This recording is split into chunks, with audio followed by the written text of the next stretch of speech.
Баршаңызға қайырлы күн. Бүгін сіздермен үй жағдайында зефир дайындайтын боламыз. Ең алдымен бізге пюре қажет болады. Ол үшін бізге қарақатты осылай ыдысымызға салып, орташа отқа қоямыз.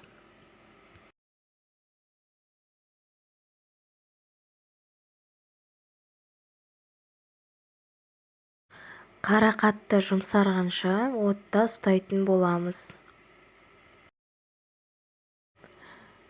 Мінекей менде езіліп бастады.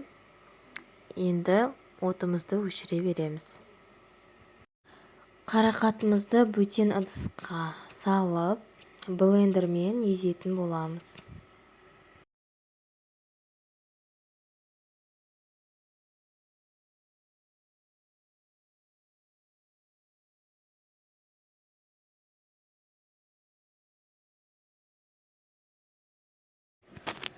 Мінекей осындай пюре шықты. Енді осыны ситадан өткіземіз және қасықтың көмегімен осылай араластырып отырасыздар. Бетіндегі сүйектері қажет емес.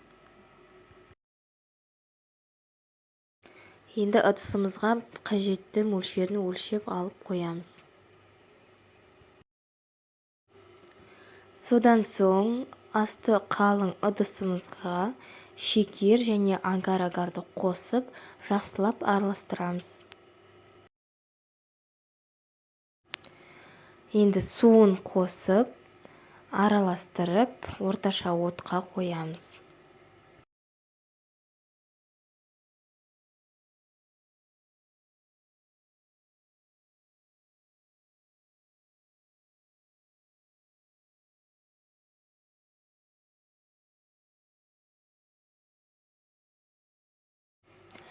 Мінекей қойдық, жақсылап араластырып отырамыз.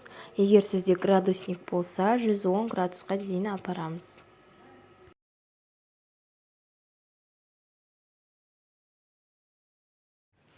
Ендігі пюре, ақуыз және шекер үшеуін жақсылап миксерлейміз.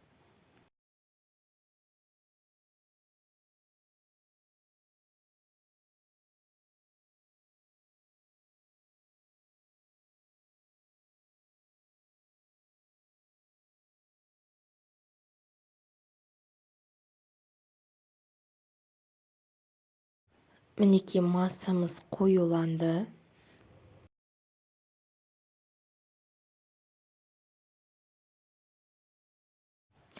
Осы уақытта сиропымыз да дайын. Осындай болып шығады. Енді жаңағы массамызға ыстықтай шетінен құйып миксерлеп отырамыз. Мінекей осылай жылдам араластырамыз.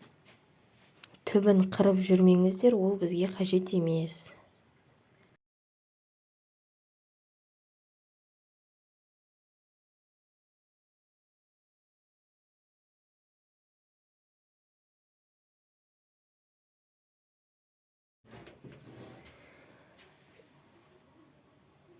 Мінекей осындай қою масса болды.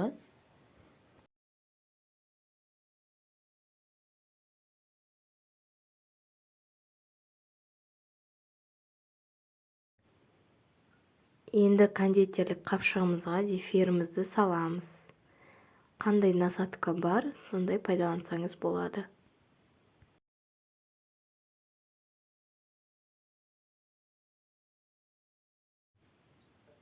Форманың үстіне немесе тақтайдың үстіне пергамент жайып, осылай зефирімізді отырғызамыз.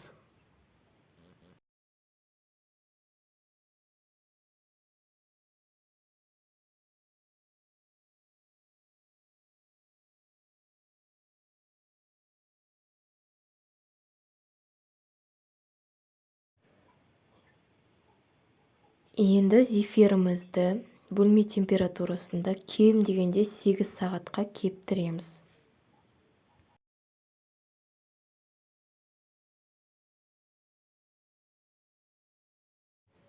Сегіз сағат өтті. Ендігі зефирімізді бірделерін таңдап, осылай бір-біріне жабыстырамыз. Оңай жабысады. және менде сахарный пудра мен крахмалға аунатамыз осылай. Барлығын осылай жасап шығамыз.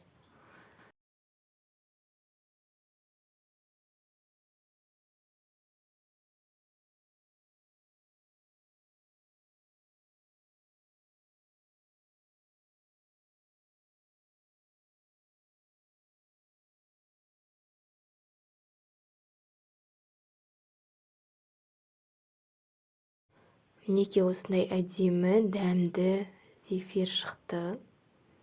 Міндетті түрде жасап көріңіздер.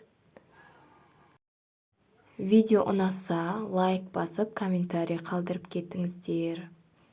Менің каналыма жазылуды ұмытпаңыздар. Астарыңыз дәмді болсын.